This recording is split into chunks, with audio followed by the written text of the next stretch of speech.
Spring, 1954, Albany County, Wyoming. The decision was made in the quiet cold of a Tuesday morning, a morning like any other.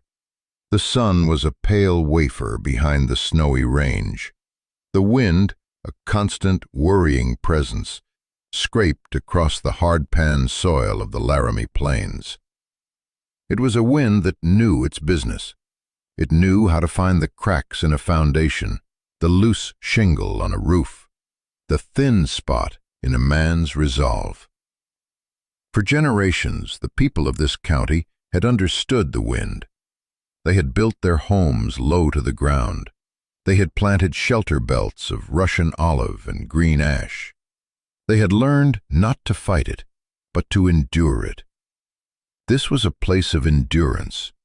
It was a place of unforgiving realities. The soil was thin, alkaline, reluctant.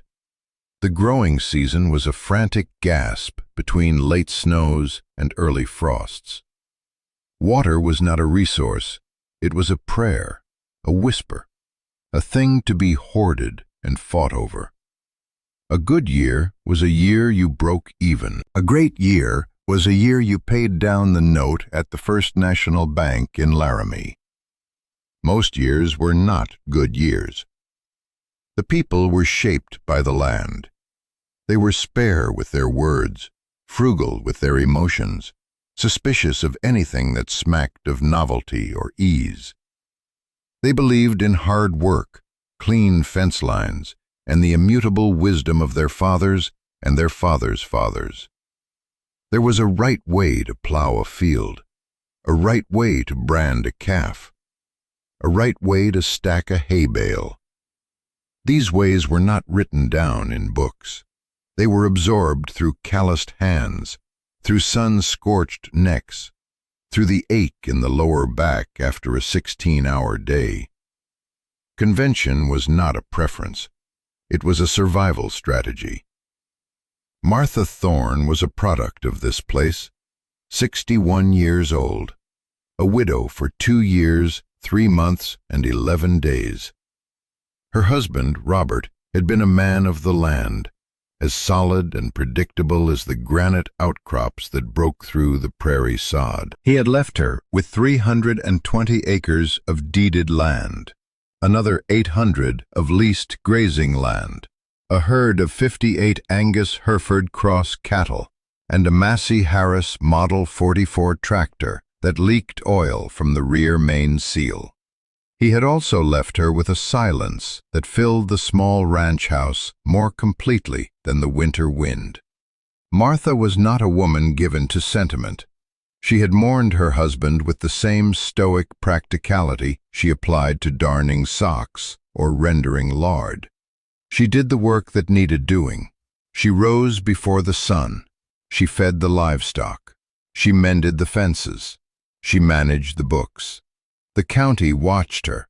They watched her with a mixture of pity and respect. They saw a woman alone, carrying a man's burden. They did not see the calculations turning behind her clear, gray eyes. They did not see the quiet accumulation of observations she had made over 40 years of life on this ranch. They saw a widow. And then she did the thing that changed their pity to ridicule. On that Tuesday morning in early May, Martha Thorne drove her husband's old Ford F1 pickup into Laramie. The truck groaned and complained, its springs flattened by age and heavy loads. She parked not at the feed store, not at the co-op, but at the lumber yard on the edge of town. She bought lumber. 150 feet of 1x4 pine boards, smooth, clean, smelling of the sawmill. She bought 20 pounds of 10-penny nails. She bought 2 50-foot rolls of 1-inch poultry netting. She bought a dozen heavy-duty iron hinges and a box of wood screws. The total came to $73.14. A significant sum. A sum that could have bought a ton of cake feed or repaired the tractor's leaking seal. She paid in cash from a worn leather purse. She loaded the truck herself, refusing the help of the young man who worked the yard. She stacked the boards neatly, tied them down with practiced knots. She drove home slowly, the old truck laboring under the weight. The work began that afternoon. She did not start in the chicken coop, a drafty, clapboard structure that stood isolated 100 yards from the main barn. She started in the long cattle barn. The barn was Robert's pride, 110 feet long, 40 feet wide, with a high gambrel roof and a concrete floor he had poured himself, section by section, over 3 long summers. It was a fortress against the Wyoming winter, a cool refuge in the brief, fierce summer. It housed the 58 steers that were the sum total of her financial future. Inside, she went to work. With a handsaw and a framing square, she began to build. She built long, low roosting bars. She fashioned them from the 1x4s, spacing them 18 inches apart, running them the length of the interior walls, about 3 feet off the ground. She built them directly over the feeding troughs that ran along the sides of the main aisle. She built them with a quiet, methodical precision. The sound of her hammer echoed in the cavernous space, a lonely, rhythmic punctuation in the afternoon silence. She stretched the poultry netting beneath the roosts, creating a kind of shallow basket, a screen between the birds and the cattle's feed below. She attached it with heavy staples, pulling it taut until it hummed when she plucked it. She built nesting boxes, dozens of them, simple, sturdy cubes of pine which she stacked against the back wall, far from the main doors. The work took her 4 days, 4 days of sawing, hammering, measuring. Her hands, already tough, grew tougher. A blister rose on her thumb and broke. She ignored it. She worked from the first light of dawn until the last purple shadows fell from the mountains. She ate standing up in the kitchen, sandwiches of cold beef and bread, her mind already back in the barn, planning the next step. On the 5th day, she rested the truck and walked to the chicken coop. Inside were her hens, 212 of them, barred Plymouth Rocks. A hardy, dual-purpose breed, good layers, calm temperament. They were her egg money, her household currency. They were a separate enterprise, a woman's domain, distinct from the serious, masculine business of raising cattle.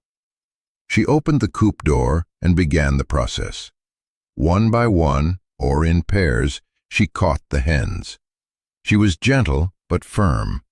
She held them against her body, their feathered warmth a strange comfort, their frantic heartbeats a drum against her ribs. She carried them, load by load, across the dusty yard to the main cattle barn. The steers watched her, their dark eyes wide and curious. They shifted their weight, their hooves scraping on the concrete. They snorted, their breath pluming in the cool air. They were creatures of habit, and this was a profound break in their routine. The smell of the birds, the flutter of their wings, the sharp, alien presence, it was a disruption. Martha placed the hens inside the barn and secured the door. She had integrated the flocks. She had put the chickens in with the cattle. She had violated one of the most fundamental, unwritten laws of animal husbandry. The news traveled the way all news traveled in Albany County, not by telephone, but by sightline and speculation. Her nearest neighbor, Frank Patterson, saw her carrying the birds. He saw it from his tractor seat a half-mile away, a small, determined figure moving back and forth between the two buildings.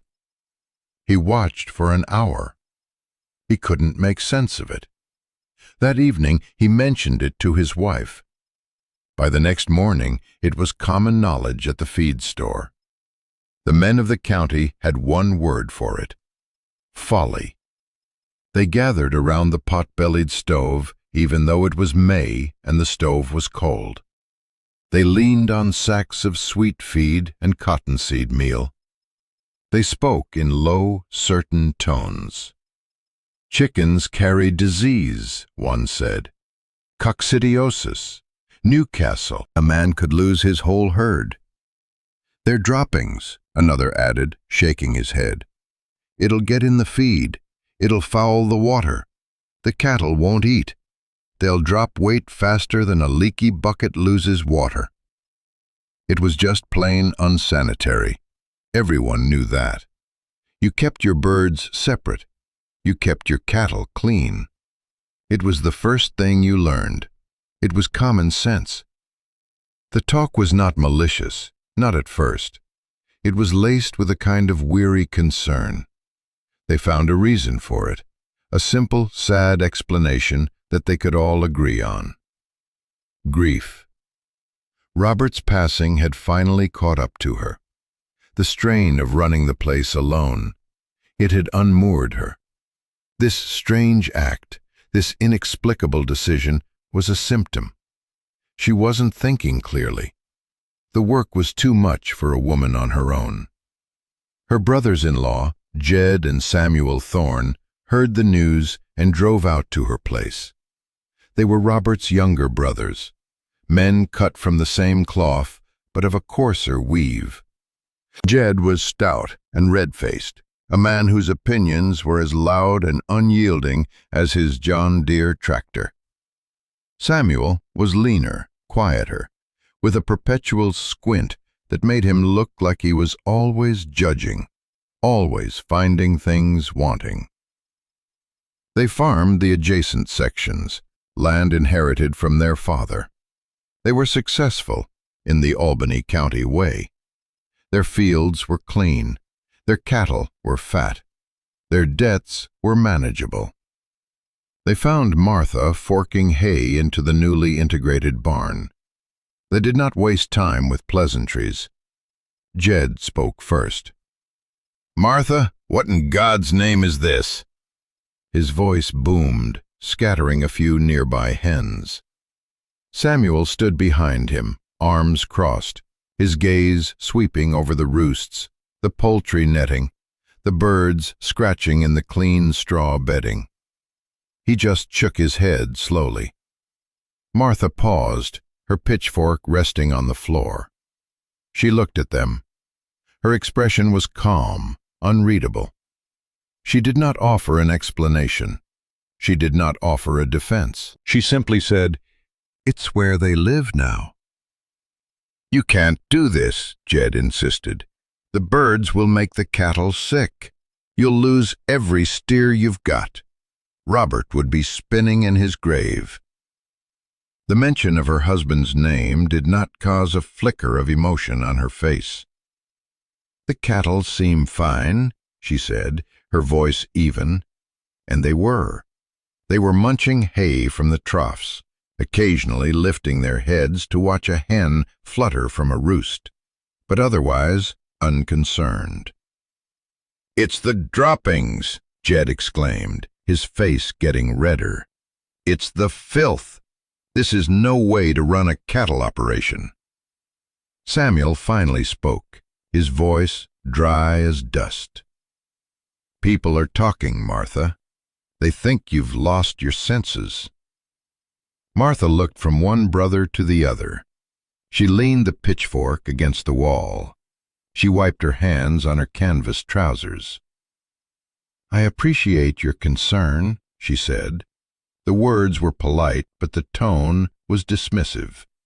It was the tone a person uses to end a conversation. Jed and Samuel stood there for a moment, baffled by her placidity, her refusal to engage, to argue, to justify herself.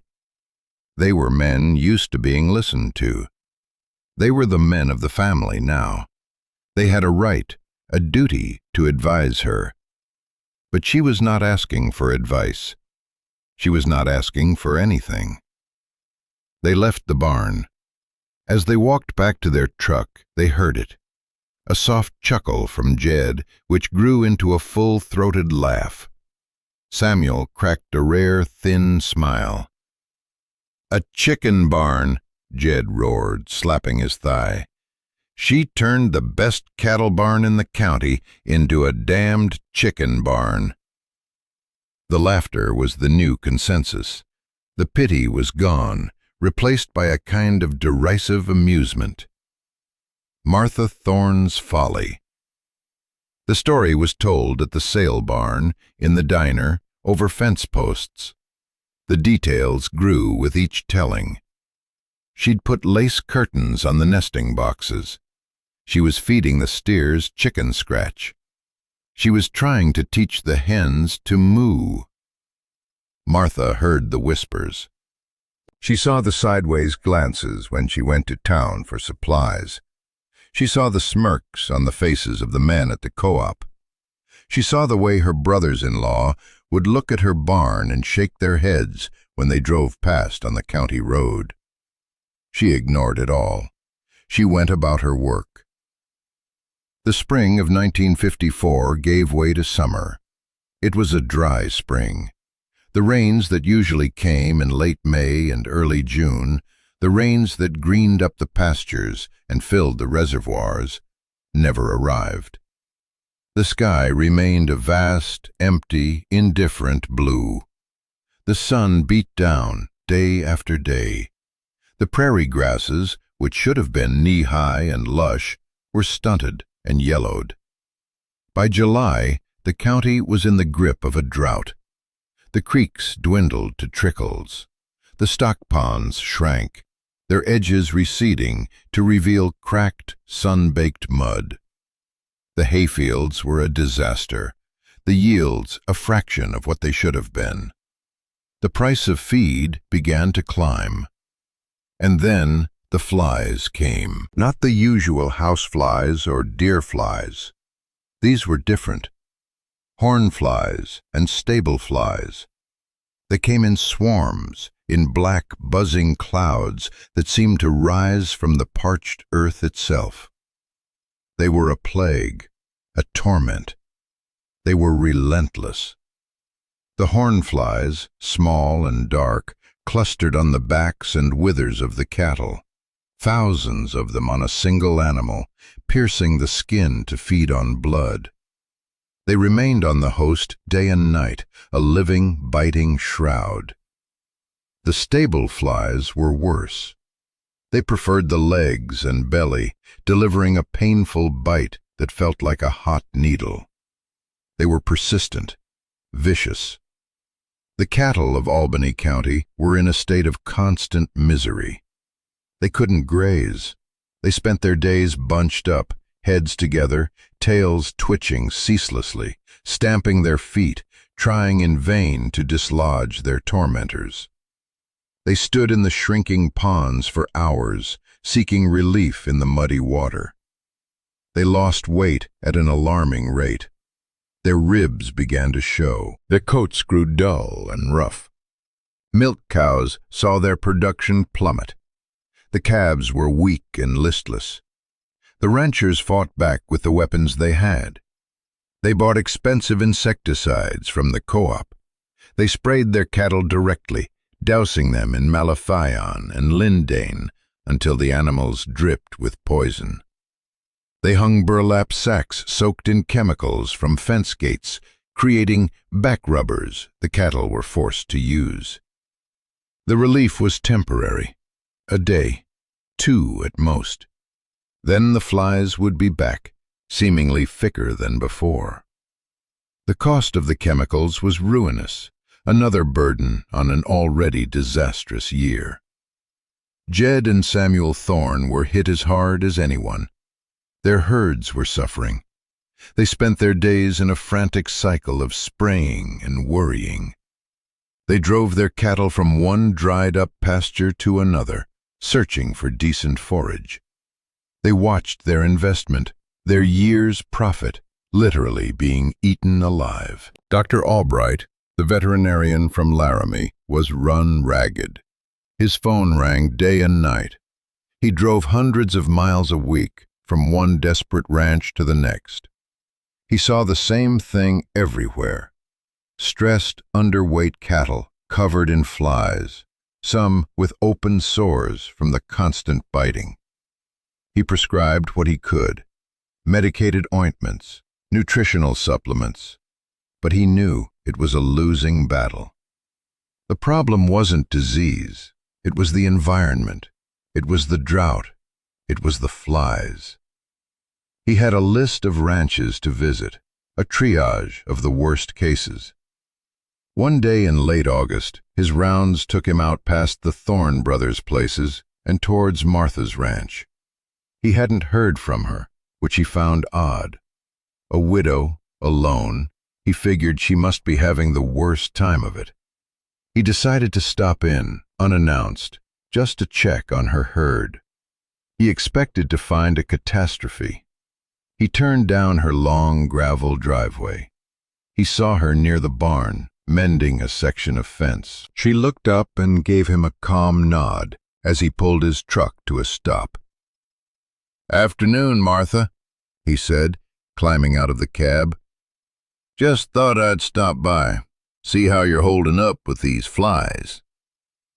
"Afternoon, Doctor," she replied, her voice steady. "We're managing." He walked with her towards the large corral next to the barn. He braced himself for the sight he had seen on a dozen other ranches that week. Agitated, skinny animals, swarmed by black clouds of insects. He looked over the fence, and he stopped. He stared. The 58 steers were spread out in a corral, calm and quiet. Some were lying down, chewing their cud. Others were standing at the hay feeder, eating with a slow, rhythmic purpose. Their coats were sleek and healthy. Their eyes were clear. They were not bunched up. They were not stamping their feet. Their tails were, for the most part, still. And there were almost no flies. Dr. Albright blinked. He looked closer. He saw a few flies, yes, a dozen or so on an animal's back, but nothing like the thousands he had seen elsewhere. Nothing like the tormenting swarms that were devastating the rest of the county's herds. These cattle were, by comparison, living in paradise. He was speechless. He walked the length of the fence, his eyes scanning every animal. They were not just surviving, they were thriving. They were in better condition than any herd he had seen in 2 months. "Martha," he said, his voice full of disbelief. "How is this possible? What are you using? I don't see a back rubber. The air doesn't smell of insecticide." Martha didn't answer immediately. She simply pointed towards the open doors of the big cattle barn. "They spend a good part of the day in there," she said. The doctor walked to the barn and peered inside. The interior was cool and dim, a relief from the harsh glare of the sun. The floor was covered in a deep, dry layer of straw and wood shavings, what was known as a deep litter bedding. And everywhere there were chickens. The barred rock hens were scratching in the bedding, clucking contentedly. They were perched on the low roosts Martha had built. They were dusting themselves in the dry corners. They moved among the cattle with a casual familiarity. A few steers were lying down, and hens were walking on their backs, pecking at their hides. The cattle didn't seem to mind in the slightest. In fact, they seemed to welcome it. Dr. Albright was a man of science. He had been trained at Colorado A&M. He understood biology. He understood entomology. He understood parasitology.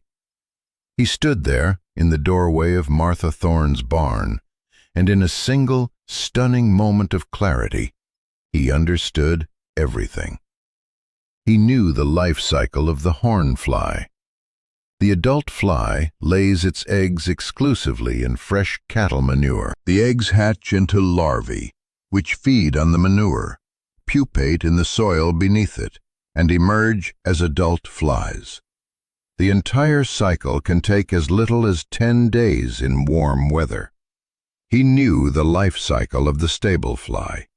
It was similar, but they preferred to lay their eggs in older, rotting organic matter, like soiled straw bedding mixed with manure. He looked at the chickens. He saw them scratching, digging, turning over the bedding. He saw them eagerly devouring something in the fresh cattle pats. They were eating the fly larvae. They were breaking the life cycle. They were not just pest control. They were a comprehensive, biological, self-replicating, free-ranging pest eradication system. The barn, with its deep litter, provided the perfect environment for the stable fly to lay its eggs, and the chickens, in turn, found it a rich, protein-filled buffet. The steers, when they came inside, were not only protected from the sun, but were also cleaned of adult flies by the pecking birds. It was a perfectly balanced, symbiotic ecosystem. It was brilliant. It was not folly. It was genius. Dr. Albright turned to Martha, who was standing quietly behind him. He looked at her not as a grieving widow, not as an eccentric old woman, but as a scientist, an innovator of the highest order. "Martha," he said, his voice filled with a reverence he had not felt in years, "how did you know?" Martha Thorne looked at her cattle, at her chickens, at the barn her husband had built and she had repurposed.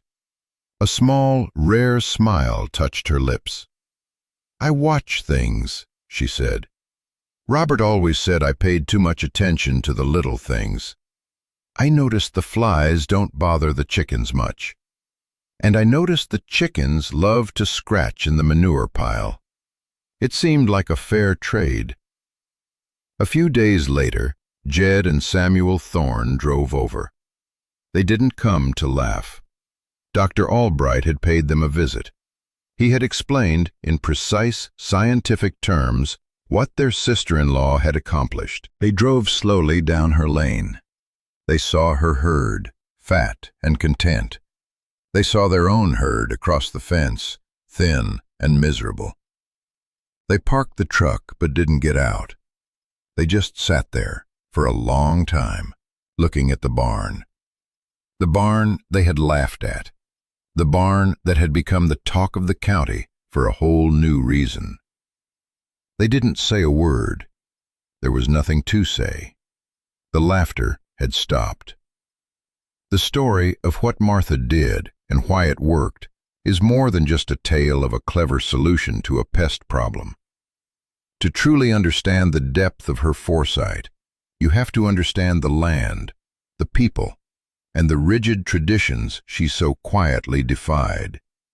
You have to understand the precise science of what was happening in that barn, a science she understood not from a book, but from a lifetime of careful observation.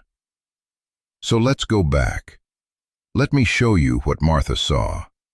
Let me show you the world through her eyes. Let me tell you the full story of the widow, her cattle, and her 212 barred rock hens. The foundation of her knowledge was not academic. It was tactile. It was sensory. She knew the precise smell of a healthy calf versus one that was sickening for scours. She could tell by the sound of the wind in the cottonwoods whether the coming storm would bring rain or just more dust. Her hands could read the texture of the soil, discerning its moisture content, its composition, its needs. This was a literacy that had no alphabet, a knowledge passed down not in words, but in work. Her father had been the same way. He could predict the severity of a winter by the thickness of the corn husks in the fall. He could find water with a willow branch. The community called it a gift or luck. Martha knew it was just attention. a deep, unwavering attention to the patterns of the world. Robert, her husband, had been a good man, a strong man, but he was a man of the new age. He believed in the university extension office, in the pamphlets that arrived in the mail promising higher yields through chemical fertilizers, bigger cattle through formulated feeds. He saw farming as a battle, a war against nature to be won with machinery and science in a bag. He had laughed gently at her old ways. He loved her, but he did not always value her kind of knowing. After he died, the full weight of the ranch fell on her. The banknotes, the machinery repairs, the decisions about when to sell, when to hold. The brothers-in-law, Jed and Samuel, offered to help. Their version of help was to take over, to make the decisions for her, to absorb her land into their own operations and give her a percentage. It was a practical offer. It was a kind offer in its way. It was also an erasure of her. She politely but firmly declined. Their pity for her as a widow curdled slightly then into a kind of impatience. Her decision about the chickens was not a sudden impulse. It was the culmination of years of small observations. She had seen the way the starlings would follow the cattle in the pasture, landing on their backs to pick off insects. She had watched her own hens, when they were let out to free range, make a beeline for the area around the barn where the manure was piled. They would spend hours there, scratching, foraging, in a state of what looked like pure bliss. She had noticed that in the years when the grasshopper population was high, her chickens were fatter and their egg yolks were a deeper, richer orange. She connected the dots. Insects were a source of high-quality protein.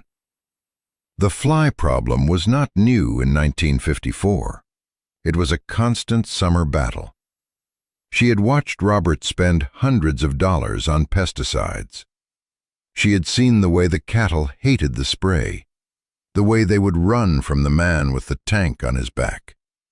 She had seen the chemical film it left on the water in the troughs. It felt wrong to her. It felt like a brute force solution, an attack that ignored the root of the problem. The problem, as she saw it, was an imbalance. There was a surplus of something, the manure, the fly larvae, and a deficit of something else. Nature, she believed, did not like imbalances. It always sought to correct them. So she decided to provide the correction. The $73 she spent at the lumber yard was not an insignificant sum.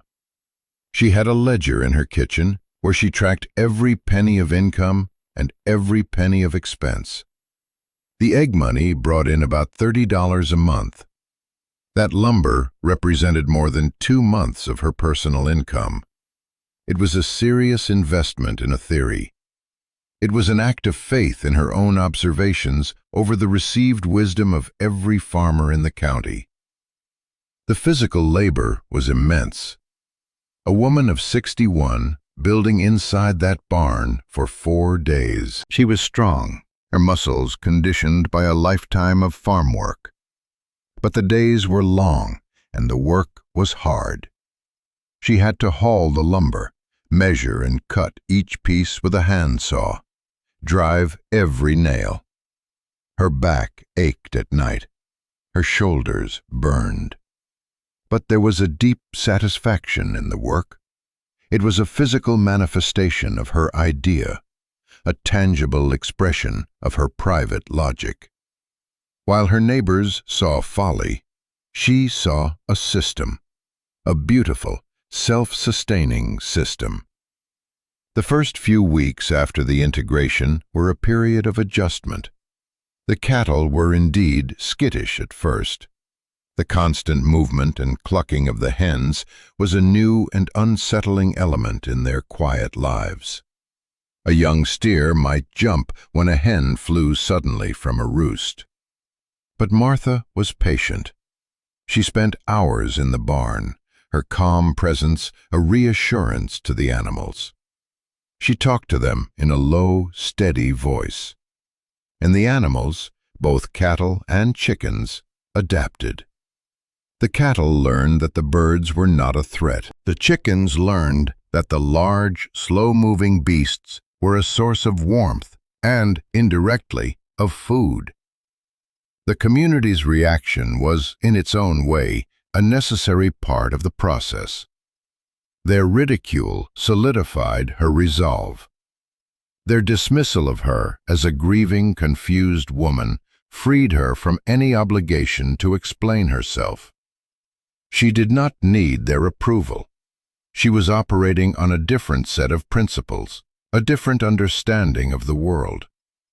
Their laughter was the sound of a closed system, a system that resists any new information that challenges its core beliefs. She was an open system. She was still learning, still observing. The drought and the flies were not a surprise to her. She had seen the signs in the preceding winter. A lack of snowpack in the mountains, a series of warm, dry winds in the early spring. She had begun conserving water weeks before her neighbors. She knew that a dry year was always a bad fly year. The heat accelerated their life cycle. The lack of rain meant the manure pats didn't break down quickly, providing a perfect, long-lasting incubator for the larvae. She wasn't just building a fly trap. She was preparing for a specific, predictable crisis. Dr. Albright's visit was the turning point, the moment her private experiment became public knowledge. His scientific validation gave her credibility that she, as a woman and a widow, could never have claimed for herself. He was a man of education, of authority. When he explained the science, the men of the county had to listen.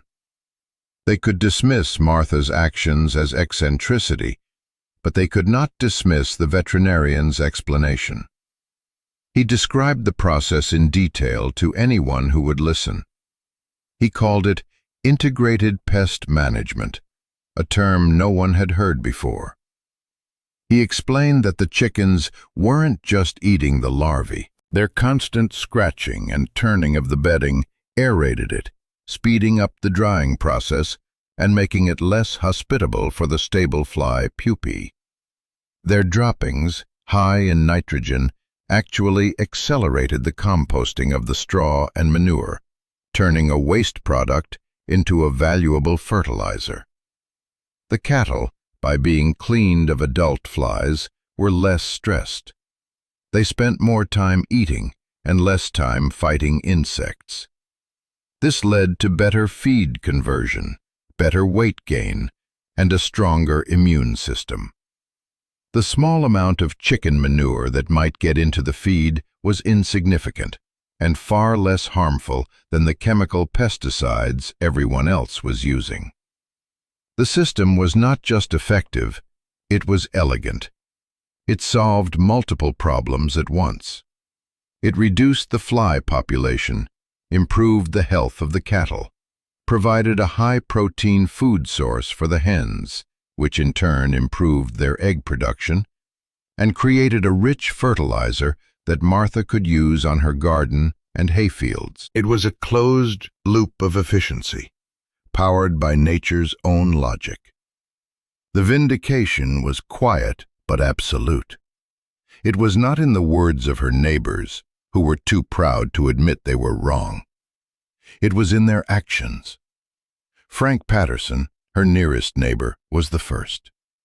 He came over one afternoon, hat in hand, and asked Martha how she had built her roosts. He didn't mention the flies. He didn't apologize for his earlier skepticism. He just asked for the measurements. Martha, without a word of reproach, walked him into the barn and showed him. Within a year, a dozen ranches in Albany County had low roosts in their cattle barns. Martha's chickens, as they became known, were a common sight. The practice spread by word of mouth, a piece of new folk wisdom replacing the old. No one called it Martha Thorne's folly anymore. They just called it the Thorne method. Her brothers-in-law were the last to come around. Their pride was a formidable barrier. But economics is a powerful force. The next summer, when the flies returned, Jed and Samuel suffered once again. Their vet bills were high. Their cattle were losing weight. One evening, Samuel appeared at Martha's door alone. He asked if he could buy 24 of her barred rock hens. It was his way of admitting defeat. Martha sold them to him at a fair price. She never gloated. She never said, "I told you so." She did not need to. The proof was there, in the health of her herd, in the quiet prosperity of her farm. She had faced a crisis not with more force, but with more wisdom. She had seen a system where others had only seen a problem. She had listened to the land when others were only listening to each other. Her small revolutionary act in the spring of 1954 was a lesson that rippled through the community for years. It was a reminder that the old ways are not always the best ways, and that true wisdom often comes not from shouting opinions, but from quietly paying attention. She had proven that a single person, armed with observation and courage, could change the world, even if it was just a small, dusty corner of Albany County, Wyoming. And in doing so, she had earned a respect that ran deeper and truer than any pity or laughter ever could. She was no longer just Robert's widow. She was Martha Thorne, the woman who understood cattle and chickens and flies, the woman who had looked at the world and seen a better way.